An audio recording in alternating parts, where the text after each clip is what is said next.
ಕೆಲಸದ ಹುಡುಗಿ ಮೇಲೆ ಮನೆ ಮಾಲೀಕ ಅಮಾನವೀಯವಾಗಿ ಹಲ್ಲೆ ನಡೆಸಿರೋ ವಿಡಿಯೋ ಒಂದು ವಾಟ್ಸ್ಆಪ್ನಲ್ಲಿ ಹರಿದಾಡ್ತಾ ಇದೆ. ಹುಡುಗಿ ಫ್ರಿಡ್ಜ್ನಲ್ಲಿಟ್ಟಿದ್ದ ತಿನಿಸು ಕದ್ದಿದ್ದಾಳೆ ಅಂತ ಆರೋಪಿಸಿ ಮನೆ ಮಾಲೀಕ ಹಲ್ಲೆ ನಡೆಸಿದ್ದಾನೆ. ಈ ವಿಡಿಯೋ ಬೆಂಗಳೂರಿನ ಜೀವನ್ ಭೀಮಾ ನಗರ ನಿವಾಸಿಗಳ ಮೊಬೈಲ್ನಲ್ಲಿ ವೈರಲ್ ಆಗಿದೆ.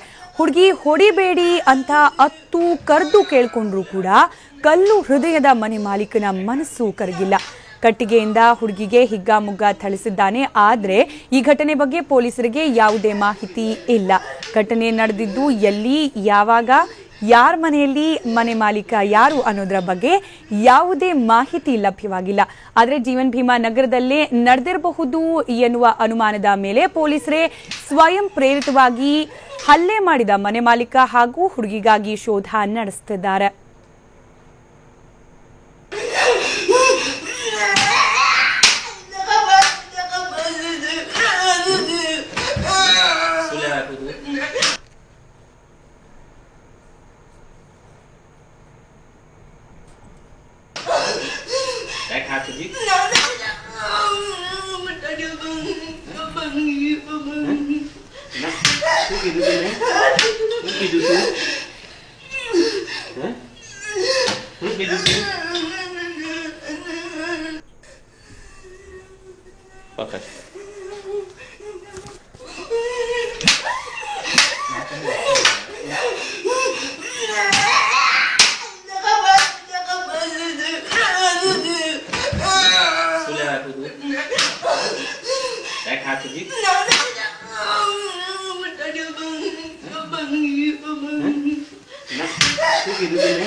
ಈ ಒಂದು ಅಮಾನವೀಯ ವರ್ತನೆಯ ವಿಡಿಯೋ ಇದೀಗ ಸಾಕಷ್ಟು ವೈರಲ್ ಆಗಿದೆ. ಪೂರ್ವಾಪರ ಏನು ಲಭ್ಯವಾಗಿಲ್ಲ ಡೀಟೇಲ್ಸ್, ಈ ವಿಡಿಯೋ ಯಾರದು, ಎಲ್ಲಿ ತೆಗೆದಿದ್ದು, ಯಾವಾಗ ನಡೆದಿದ್ದು ಅನ್ನೋದ್ರ ಬಗ್ಗೆ. ಆದರೆ ಈ ವಿಡಿಯೋ ಅಂತೂ ಸಾಕಷ್ಟು ವೈರಲ್ ಆಗಿರೋದು, ಹಾಗೆ ಪೊಲೀಸರು ತನಿಖೆಯನ್ನ ಕೂಡ ನಡೆಸ್ತಿರೋದು. ಈ ನಿಟ್ಟಿನಲ್ಲಿ ಮತ್ತಷ್ಟು ಅಪ್ಡೇಟ್ಸ್ಗಳನ್ನ, ಮಾಹಿತಿಯನ್ನ ಕೊಡಲಿಕ್ಕೆ ನಮ್ಮ ಪ್ರತಿನಿಧಿ ವಿಷ್ಣು ಪ್ರಸಾದ್ ದೂರವಾಣಿ ಸಂಪರ್ಕದಲ್ಲಿದ್ದಾರೆ. ವಿಷ್ಣು ಪ್ರಸಾದ್, ಎಲ್ಲಿಯದ್ದು ವಿಡಿಯೋ ಇದು, ಯಾರು ಈ ರೀತಿ ಹಲ್ಲೆಯನ್ನ ಮಾಡಿರುವ ಅಥವಾ ಏನಾದ್ರೂ ಅಪ್ಡೇಟ್ಸ್ ಲಭ್ಯವಾಗ್ತಿದ್ಯಾ? ಪೊಲೀಸರು ತನಿಖೆ ನಡೆಸ್ತಿರೋದ್ರ ಬಗ್ಗೆ ಏನಾದ್ರೂ ಮಾಹಿತಿ ಸಿಗ್ತಿದ್ಯಾ?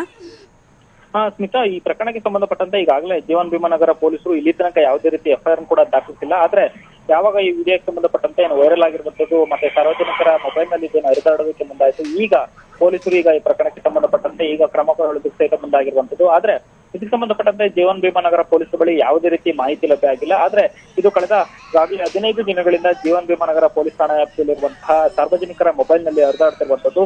ಪೂರ್ವ ಏನು ಬೇರೆ ರಾಜ್ಯದ ಅಂದ್ರೆ ಉತ್ತರ ಭಾರತ ಮೂಲದ ಒಂದು ಮನೆ ಕೆಲಸಕ್ಕೆ ಕರೆತಂದಿರುವಂತಹ ಹುಡುಗಿಯ ಮೇಲೆ ಸುಮಾರು 10 ರಿಂದ 12 ವರ್ಷ ಏಜ್ ಇರುವಂತಹ ಈ ಹುಡುಗಿಯ ಮೇಲೆ ಬಾಲಕಿಗೆ ಈ ರೀತಿ ಮನಬಂಧತೆ ತಿಳಿಸುವಂತದ್ದು. ಮನೆ ಮಾಲಕಿ ಇದರಲ್ಲಿ ಏನೋ ಆಕೆ ವಿಡಿಯೋನ ರೆಕಾರ್ಡ್ ಮಾಡೋದಾದ್ರೆ ಮನೆ ಮಾಲೀಕ ಮನಬಂಧತೆ ತಿಳಿಸಿರುವಂತದ್ದು. ಅದರಲ್ಲೂ ಸಹಿತ ಆತ ಸಾಕಷ್ಟು ಕ್ರೂರವಾಗಿ ವರ್ತಿಸಿರುವಂತದ್ದು.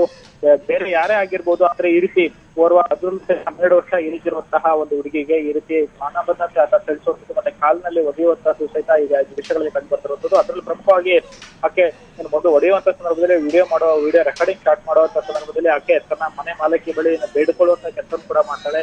ಬಿಟ್ಬಿಡಿ ಅನ್ನೋದನ್ನು ಸಹಿತ ಬೇಡಿಕೊಳ್ತಾಳೆ. ಆದ್ರೂ ಸಹಿತ ಆತ ಕ್ರೂರ ರೀತಿಯಾಗಿ ಆಕೆಗೆ ಒಂದು ಪ್ಲಾಸ್ಟಿಕ್ ಪೈಪ್ ಅನ್ನು ತೆಗೆದುಕೊಂಡು ಚೆನ್ನಾಗಿ ತಳಿಸಿರುವಂತದ್ದು.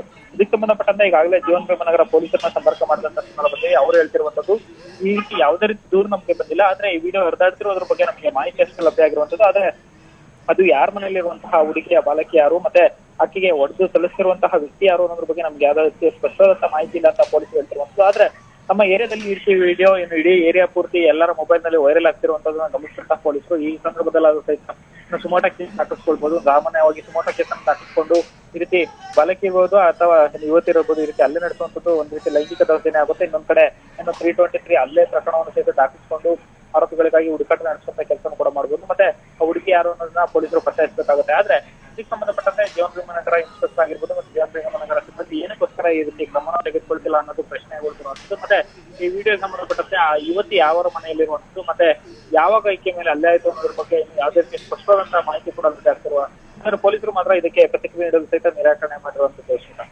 ಧನ್ಯವಾದ ವಿಷ್ಣು ಪ್ರಸಾದ್ ಮಾಹಿತಿಗಾಗಿ.